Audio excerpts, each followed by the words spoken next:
So in the today's session, what we look is how I should get start on the Azure, right? So I have listed a few very important through which you can learn or enhance your skills on Azure.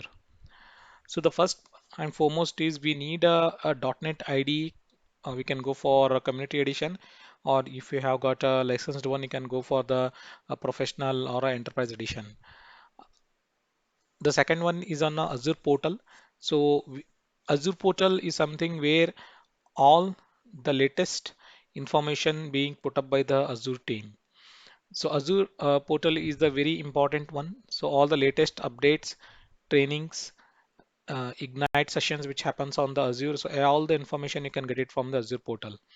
And it's important that we should have access to the Azure portal as well, because through this access only you'll be able to learn more about the Azure. .NET IDE you require it so that you can code it and you can deploy your solutions on the Azure portal. Pluralsight, it's a paid version. Pluralsight has a lot of content on the Azure, so I feel you should go for a Pluralsight.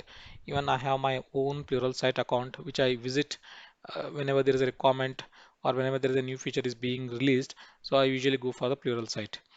Udemy is another great content we have on the Udemy platform. You can go to Udemy, search for Azure fundamentals. You get a paid version where you have to pay some 400 or 500 Indian rupees. YouTube, another a very great source of information, but in YouTube, you need to put a keyword and search and then you get the information, right? So all the sessions which are conducted by the Microsoft, you can find it on the YouTube. Ignite is something which happens every once in a year, which will be done by the Microsoft team, where they will share a lot of information on the latest upcoming trends, technologies, and the implementations. Virtual training, again, it keep happens once. It happens now and then, so we have to subscribe to the virtual trainings, and whenever there is some training is happening, so they will inform you, so you can go ahead and join the virtual training and enhance your skill sets. So now next step, what I will do is I will take you on to the Azure portal. So you can see in the Azure portal that how you should be able to browse the Azure portal, what are the different options are available, what are the important tabs on which you have to click and enhance your skills on the Azure. Okay, here you can see the Azure portal. So on the Azure portal, the basic URL is azure.microsoft.com. So I have my own subscription, so I logged on through my own subscription. And once you loaded your page, so this is the main one what you are going to see. And here you can see there is a lot of tabs are available. So out of these tabs, so you can the important one I will talk about, right? The important one is a product, right? So you can click on this product and you can see a lot of different products what Azure has is. And if you click on any one of the product, like I go on the blockchain, so it will tell you the blockchain related services which are available, right? If I wanted to do a migration related, then what are all the migration related services are available, you can get it on your right side. So it is not possible that a single person will be working on all these services in a very depth manner.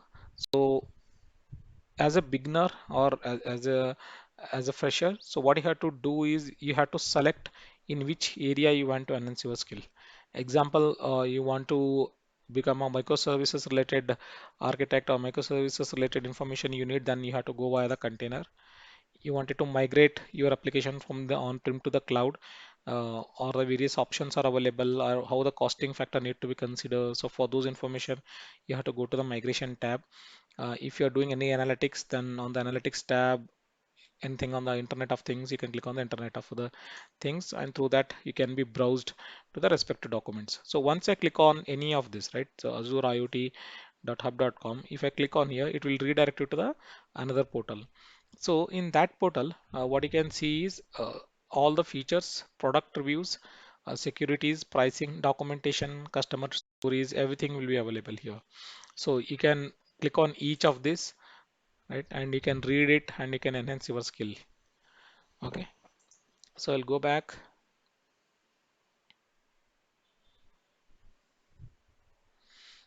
So another one is the important is documentation. This is a very, very important. that you read and understand the documentations on the Azure, right? So if I go to any of the service, it's the same what you have seen previously. I go to the IoT. In IoT, if I wanted to go to IoT Hub or Edge, probably I go to IoT Edge. So in the Edge, it goes to the docs.microsoft.com. So docs.microsoft.com has all the documentation related to the Azure. So here you can get it started. There is various documents are available through which you can enhance your skill, right? And even they got multiple versions, and you can download even in the PDF format. So basically, what I was trying to say is docs.microsoft.com is the main URL where you can get all the documentation related information.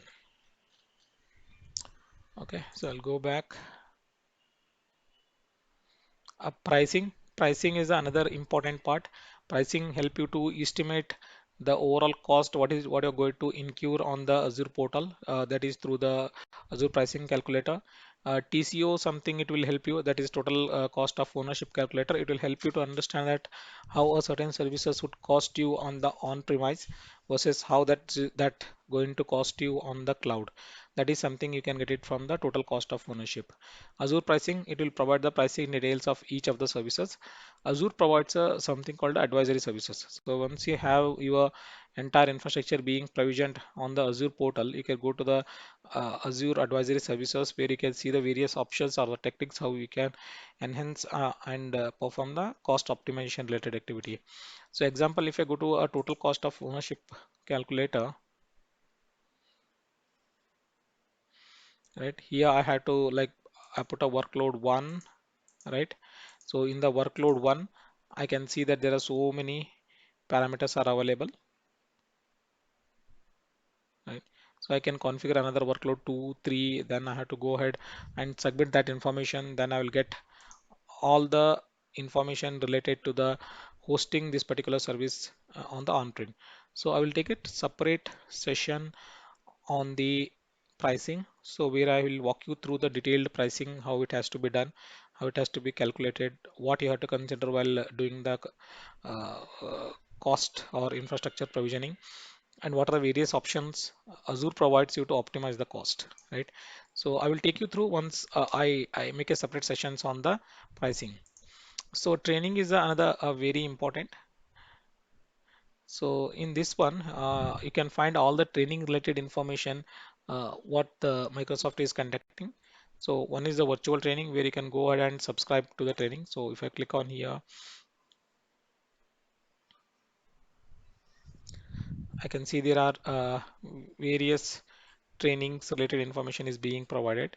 So you can see these informations and you can subscribe or send your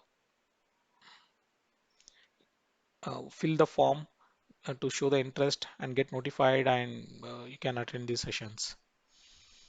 The another one could be Ignite session. Ignite session happens once in a year. So all the recorded sessions of Ignite, you should be able to see it on here, right? So you can see the Ignite related information.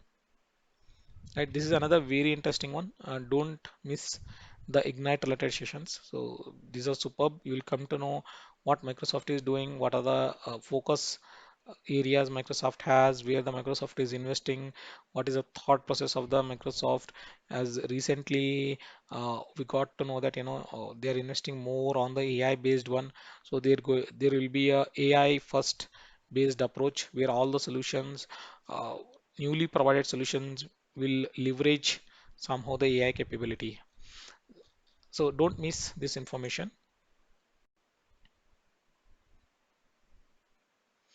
right? So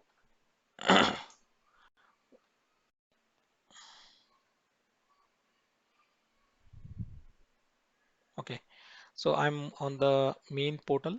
So marketplace is something where the third party people who wanted to provision and offer their services on the Azure platform, those services you should be able to see it over here. So you can see that on the migration there's a third party company called Data Dynamics which is helping you for the migrations, and Datadog for the analytics. So you can see a lot of third party services which are being offered on the Azure platform.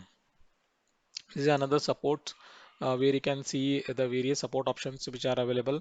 The Azure support, it has free support also, and it has a paid support as well. And you can compare the supports, how they are going to get, and there's a community-based support. So these are all not plays very, very important role until and unless you become an expert and you started working on the Azure project. So otherwise, for you, so basically you should be focusing on the pricing, training, documentation, and the products. These are the important tabs which you can go through. Okay. Okay, friends. In today's sessions, I think I have covered a very brief that how you should be getting started on the Azure platform. In coming sessions, we will log on to the Azure portal and you will try to create some of the services, or we'll try to see the services how they functions and how we should be provisioning and how you should be calculating the pricings. Thanks a lot.